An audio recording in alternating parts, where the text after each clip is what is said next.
So we wanted those new families, new residents, new parents to say, I'm going to call the school. And so we became the hub because we did want to build those relationships with families even before the children became school age. Because sometimes coming to school is scary enough. So let's build that early relationship.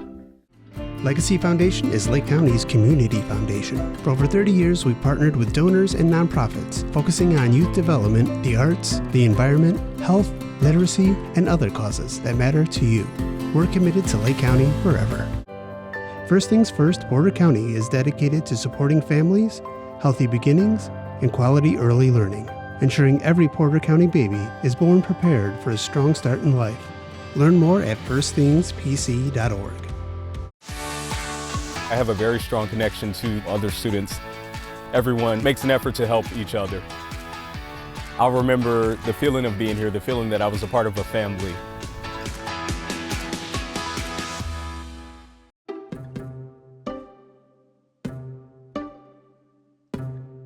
Additional support for Building Blocks is provided generously by Tom Sorlis and Sue Eleuterio, as well as Porter County Community Foundation, serving Porter County since 1996. Building Blocks, the podcast, is a co-production of Lakeshore Public Media and First Things First Porter County. For more information on Building Blocks, including this podcast, as well as the television show, visit lakeshorepublicmedia.org/buildingblocks.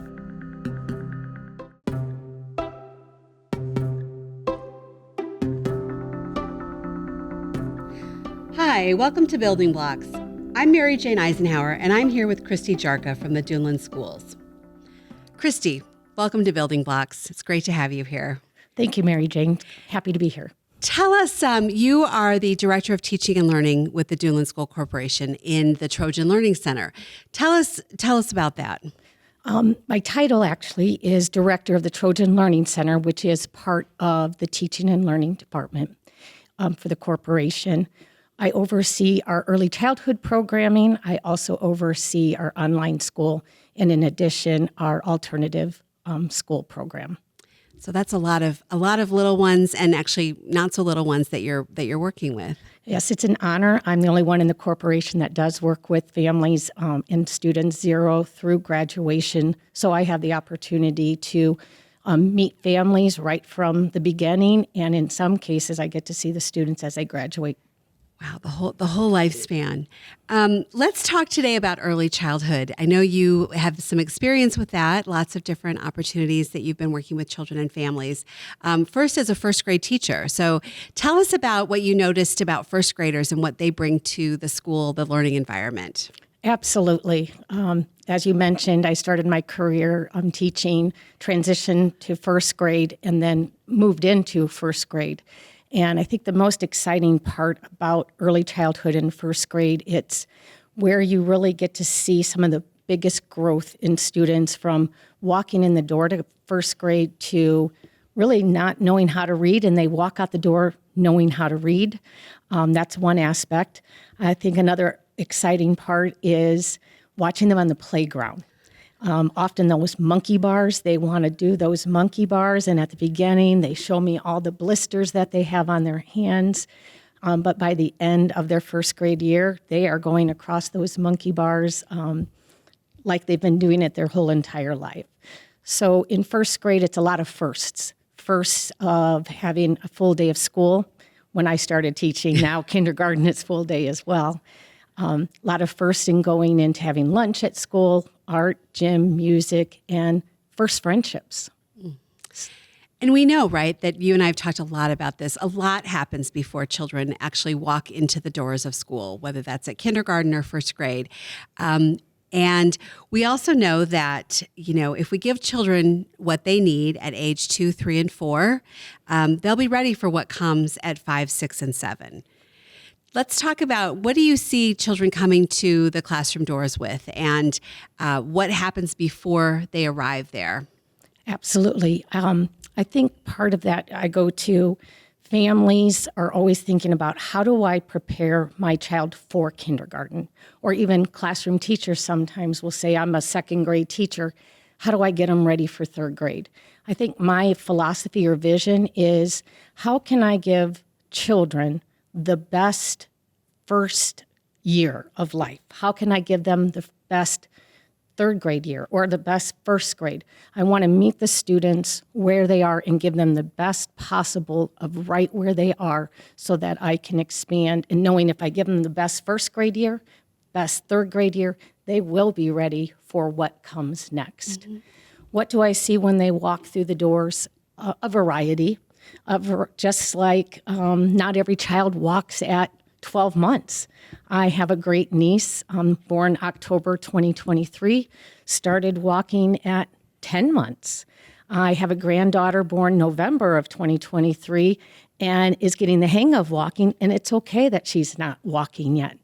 I think it reminds us, if we look at children when they're born or when they're just starting, it's the same as school. Not everyone is going to be exactly the same.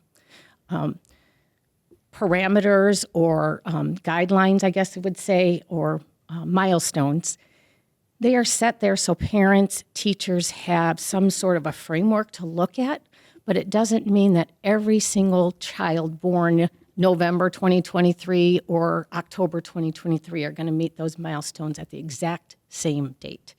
And we as adults, we as educators, directors, need to meet the families and students where they're at. Families, parents get so nervous about this. You know, how do I know my child's ready for school? How do I know that they're going to do well? I'm worried about they don't know how to read. They don't know how to spell their name. Are those concerns that parents need to be thinking about? I wouldn't necessarily say it should be concerns that they should be worried about. I would take a look at, what are some of the opportunities that you've been giving to your child? Are you getting outside? Are you reading with your child? Yes, it would be fantastic if students recognize their names or even just knew the first letter of their name when they come into school. We look for the opportunities for children and families and encourage them to, as I mentioned, get outside and play, talk with your child. We as a school will start to work with them even as early as kindergarten or preschool, or in Duneland, we have our Birth to School initiative.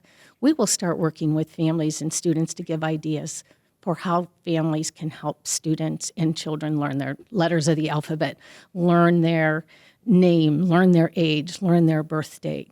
I think what's more important in my perspective and in my opinion is socializing, getting outside, talking with one another. How can you make friends? How can you play? Are you playing, or is your child just looking at a screen or a device and having no opportunities to interact with other people around them? Whether those other people are peers, children that are the same age, or if they're adults, family members. What happens? Let's watch that instead of, are they recognizing their name and their letters? So we put a lot of attention on these kind of school things, letters and numbers and reading, and all of those are really, really important. But what I hear you saying is we have time. We have time. And if we give children what they need at 2, 3, and 4, they'll be ready for what comes at 5, 6, and 7. Absolutely. You heard me correctly that we want to give them time, experience to be 2, or even more importantly, to be 0, to be 1, or even how can we help our families with ideas to help them during that first year, the 0 year of life, when they turn 1, to give them ideas and time. You're exactly right with time. And, you know, a 1-year-old, they're not talking to me yet. They're not reading their name. So what are some ideas that you might give to a family of a 1-year-old to help them have the great year of being 1? Oh, that's a great question. You know, my granddaughter, to bring her up again, is just turned 1 in November, so it's a lot of fun. I really like to encourage families to look and live through the eyes of their child when they are trying to interact or play or teach, read. You know, focus on what is the child interested in. I bet today when it's snowing outside or if it's raining outside and it's spring, but this child is very interested in what is falling from the sky. And if you take the child's lead by looking through their eyes, let's just start talking about, what do you feel? Is that white stuff coming from the sky? Is it wet? Is it cold? Should we put it on our tongue and taste it? Does it taste like anything? What can we build with it? Even at one, let's get outside and have them feel what the snow feels like or sand when you're at the beach. If they are playing with a certain toy or blocks or whatever it might be, take a lead from the child. Tune in to what they are focusing on or playing with. Take turns, talk to them about, even if they're not responding back to you, oh, I see you really like to play with these blocks. You're playing with a red block right now. Watch me as I stack my blocks on top of each other. So you're encouraging them by focusing on what the student is already looking at, playing with, and expanding on that. Because 1-year-olds are people. They have interests, they have likes, they have dislikes, they have preferences. And so it sounds like you're offering this opportunity to really pay attention to that 1-year-old and what they're interested in. Absolutely. And there's even some children who enjoy playing with their stuffed animals or dolls. And then there's some children who would prefer to play with the blocks and buildings. So focus on that. Don't be afraid to introduce new toys if they don't play with, or if they're always playing with the same toy. But really take the lead from the child at the beginning. Mm-hmm. And it's okay if they're not talking back to you just yet, because eventually they will. They will. Yeah. They will. You mentioned the programming that you have introduced at the Duneland schools. This is really unique. Oftentimes K-12 school districts are not in the business of working with little ones, 2, 3, 4-year-olds.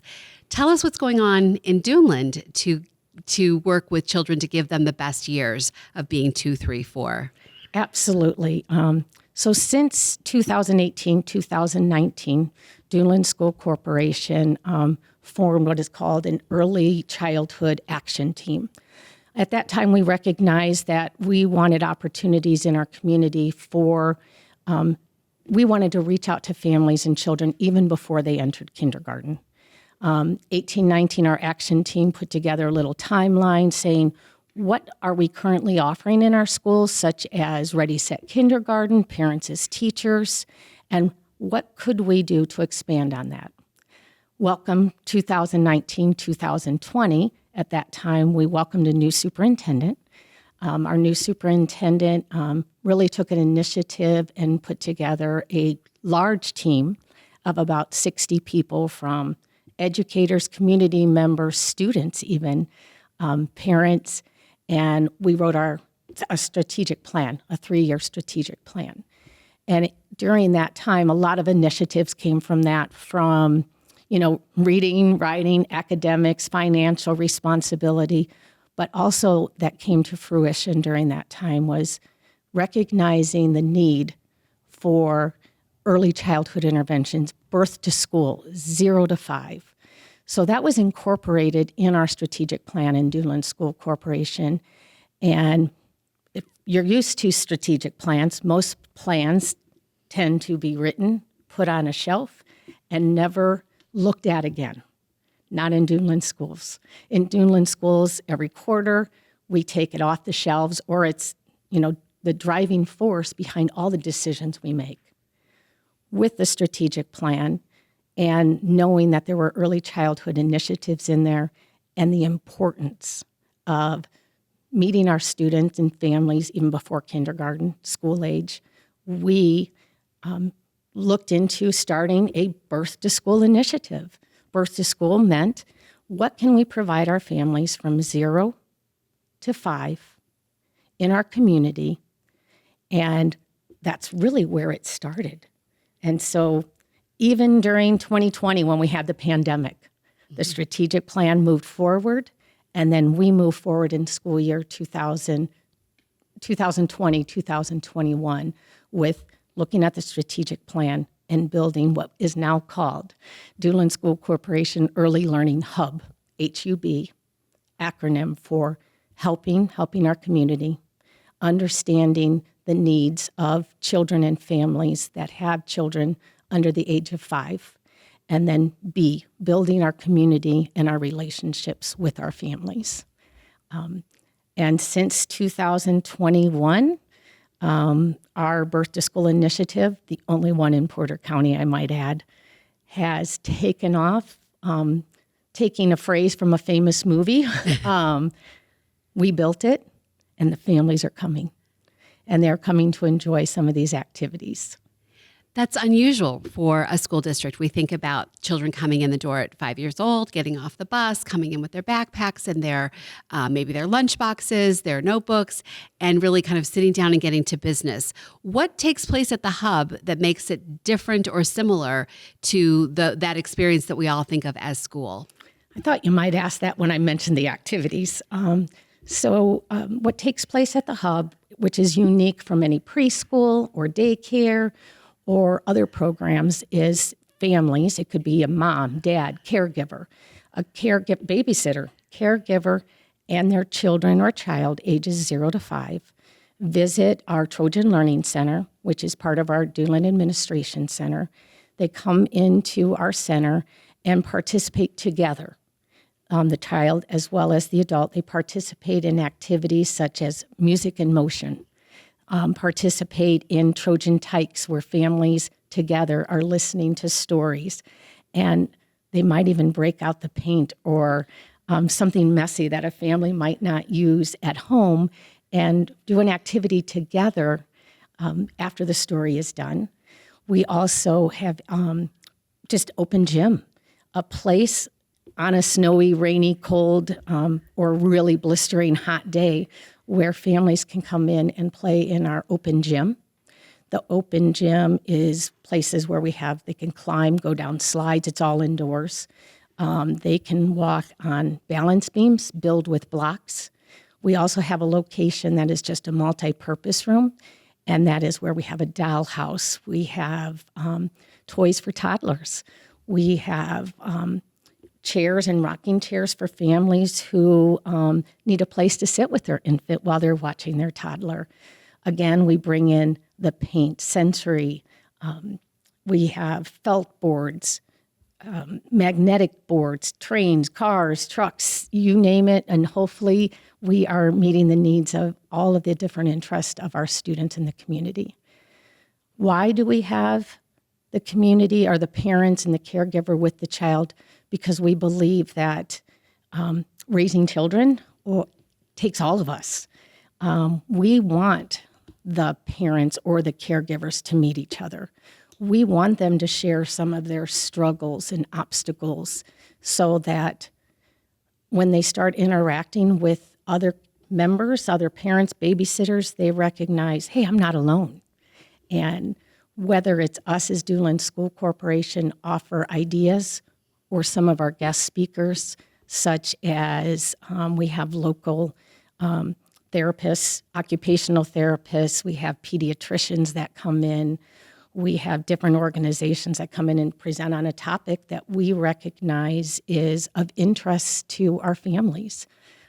This week, one of our topics is just breastfeeding. And, not everyone's comfortable talking about that. So if we get a group of people knowing that's the topic, we're together, perhaps that open communication will take place. So the name of it, the hub, that is really apt in that you are bringing people together and providing resources. But let me be clear, it sounds like this is not your typical, you mentioned daycare. I want to reframe that as maybe early learning environments. This is not a place where if I'm going to work, I would drop my child off at 7 a.m. To some wonderful caregivers for these great experiences. This is a place where you are inviting families or whoever might be a part of that family to come in and have these experiences together. Is that correct? You are correct. So it is not what you might picture in your mind as a preschool. I have to go to work every day. I need to drop my child off so that I know that he or she is taken care of during the day. Like you said, early learning opportunities. Instead, this is a place where the child as well as the caregiver come together. We want them to learn together. We want them to play together. We want them to stay together and learn so they can take some of these ideas home with them. As a matter of fact, we have early learning child care, daycare, babysitter terminology that has about 5 children under her care, and because the parents are working. So this child care provider actually takes a big vehicle, drives these 5 children to the Early Learning Hub, and she is interacting with the children, but they also have the opportunity to play, learn together as well. So that's been really neat, because while the child care individual might be focusing on 1 or 2 children, she knows that our staff is taking care of and watching the other children. Wow, that is really building up the community, isn't it? And I think that is, it sounds like that's the hope there in Duneland, is that the school becomes this really important anchor for everybody else in the community, that hub. Everything is kind of happening at the school, and what a wonderful, welcoming way to bring families into that environment. What are you hearing from families who are participating? Absolutely, and if I can, the hub actually was created, invented. How did we come up with that name? Is when we were brainstorming, we really wanted a place that if you moved into the Duneland School community, if you were already in the Duneland School community, but you're a new parent and they didn't know who to call, what should I do? Most families move into a community because of the school system. So we wanted those new families, new residents, new parents to say, I'm going to call the school. And so we became the hub because we did want to build those relationships with families even before the children became school age, because sometimes coming to school is scary enough. So let's build that early relationship. What are people saying? From, I don't know what I would do without this place. Mm-hmm. I mean, I hear grandparents possibly saying that. I love that it's free. Because I didn't mention that. It's free to the community right now. It is all the activities that I've mentioned, from outdoor explorers to music in motion, they're free. And it's accessible. Families are saying, I love that my child under my care is getting an opportunity to play with other children. I didn't know I could use shaving cream or paint with my 2-year-old. It's not so bad. They love hearing the stories. Our instructional lead right now, Miss Allison, is remarkable, along with her staff, and the families praise her and how she is so inviting and constantly looking for new ideas. She listens to the families. Mm-hmm. You know, some families were a little bit hesitant if their child, in their mind, was not behaving exactly the way maybe a 3-year-old should. Well, all 3-year-olds behave differently, and we welcome all of them. So after conversations, we just open up new opportunities and welcome the families back into an environment where the parent feels comfortable, or as the child. What else are they saying? They love that we go on these little field trips throughout the community to visit the parks, because if Miss Allison and the hub team didn't schedule it, they don't think they would be doing that. They love the opportunities to have some of our guest speakers that I mentioned come in and learning from them, whether it's my child's a picky eater. Is that normal? What should I do? Yes, it's normal. What should we do? And they get different ideas from that. I've watched families grow up. We've been doing this for so long. I've watched some of these children literally, the mom comes in and they're expecting, and now the child is 2. So selfishly, for me, it's a lot of fun to watch them grow up. The families and grandparents will say they love the opportunity to interact with one another, so they don't feel like they're alone. So it's not so isolating. Absolutely. You won't be surprised when I ask you this question, but what do you think your kindergarten and first grade and second grade teachers can learn from what's happening at the hub? Oh, that's a great question, Mary Jane.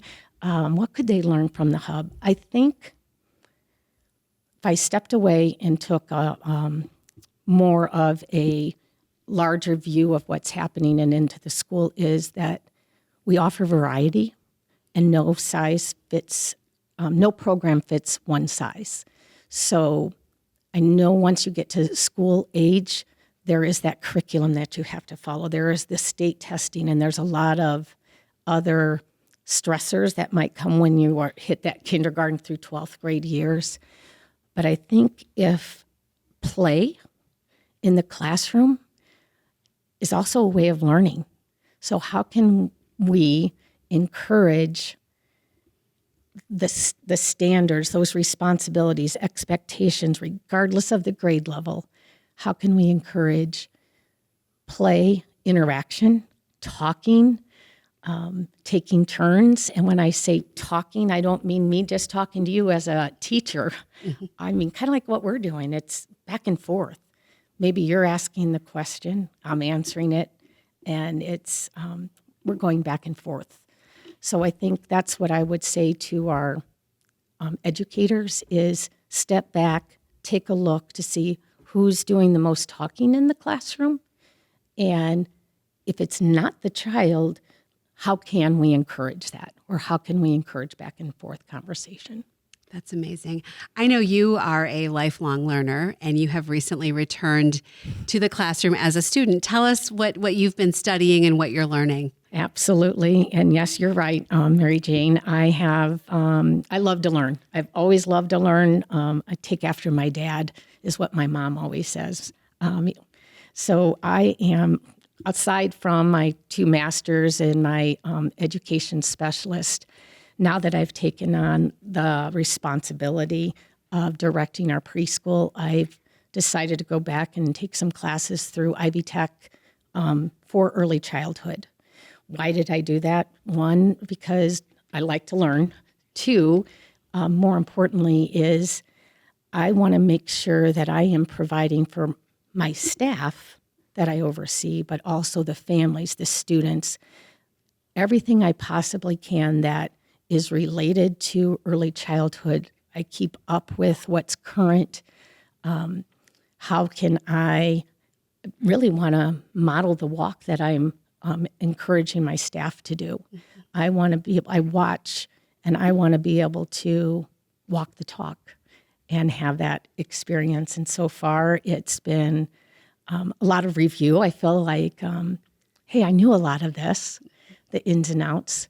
And I will actually have my administration and the CDA by the end of this school year. So it's not about the title.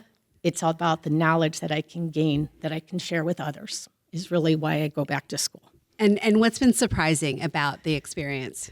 I think what's interesting, surprising to me is some of the restrictions and guidelines that if we were running a daycare or a licensed early learning center. Absolutely. Some other requirements and expectations and state guidelines and rules are very, I don't want to call it strict, concise, and have very high expectations or guidelines to follow, a lot more than you might see in a public school. Mm-hmm. And not that it's bad or wrong, because if my child was in an early learning center, I want to make sure they're following all the safety precautions, just as a school does as well. I think that's really been the most interesting piece. And then after all this schooling that maybe it's a high school student, maybe it's a mom that wants to go back to school, they go back through the early childhood programming to earn their child development accreditation or associates, and it's some of the least paid fields. So they go through all this schooling, and maybe what they've paid for school doesn't necessarily equal what they might make in that field that first year. So, pay for the high quality of instructors that we want, and how do we help our community, whether it's the small community of Duneland, larger community of Porter County, and even larger Indiana, and keep going, is how important early childhood interventions, activities are for our community, not just at the beginning. We focus so much on the end of high school. Sometimes I think we need to go back and focus on the beginning, even before they get to school. on the beginning. And you and I both know, and I know you as a grandmother, you're watching your children take great care of, and your nieces and nephews, of these little ones. And we know that the most important thing we can do is just be crazy, madly in love with them. And every person needs that. So who was that person for you? Who was madly crazy, just would do anything for you? That's a great question. I haven't thought about in a long time. I mean, the given is, of course, my mom. Mm-hmm. My mom encouraging, her famous words are, hold your head up high, even when things get difficult, try to find the solution. And she never really handed us the answers, but would encourage us to find, always. I can see her saying it today, hold your head up high. We've got this. We can figure that out. Encouraging me when I knew I wanted to go to school to be a teacher from the very beginning. I loved playing school at home. I think I was probably always the teacher there, but I loved doing that. But my family wasn't always financially, we weren't financially able to send me to school. I couldn't go away to college, but work ethic, my mom, my dad, my sister, my brothers. But she encouraged us to figure out a way, work. And I worked 3 jobs to help because I knew what I wanted to do and to go to school and become a teacher. So because of her encouragement, and to this day, she's always like, oh, those kids just love you. Oh, everybody wants to be with, I'm Aunt TT to the little ones in my family. Aunt TT to everyone, even my nieces and nephews, friends call me Aunt TT. And I consider that a name of honor. And it sure is. We're so glad that you're here, that you're doing the work that you're doing. It's so critically important. And the lives that you've touched, all those first graders, your time as a principal, all of those children and families, and now at the Hub. It's wonderful, important work that you're doing. And we're just really glad to have you here. Thank you. I'm so happy to be here. And anytime I get a chance to talk about whether it's the Early Learning Hub in Duneland or early childhood in general and encourage, I can't wait to do it. I love to do it because not everyone understands the importance of that piece. So thank you for having me. Of course. Legacy Foundation is Lake County's community foundation. For over 30 years, we've partnered with donors and nonprofits, focusing on youth development, the arts, the environment, health, literacy, and other causes that matter to you. We're committed to Lake County forever. First Things First Porter County is dedicated to supporting families, healthy beginnings, and quality early learning, ensuring every Porter County baby is born prepared for a strong start in life. Learn more at firstthingspc.org. I have a very strong connection to other students. Everyone makes an effort to help each other. I'll remember the feeling of being here, the feeling that I was a part of a family.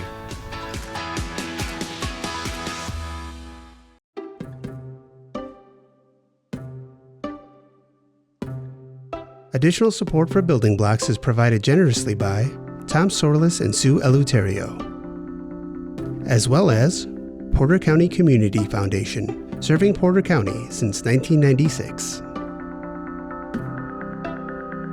Building Blocks the Podcast is a co-production of Lakeshore Public Media and First Things First Porter County. For more information on Building Blocks, including this podcast, as well as the television show, visit lakeshorepublicmedia.org/buildingblocks.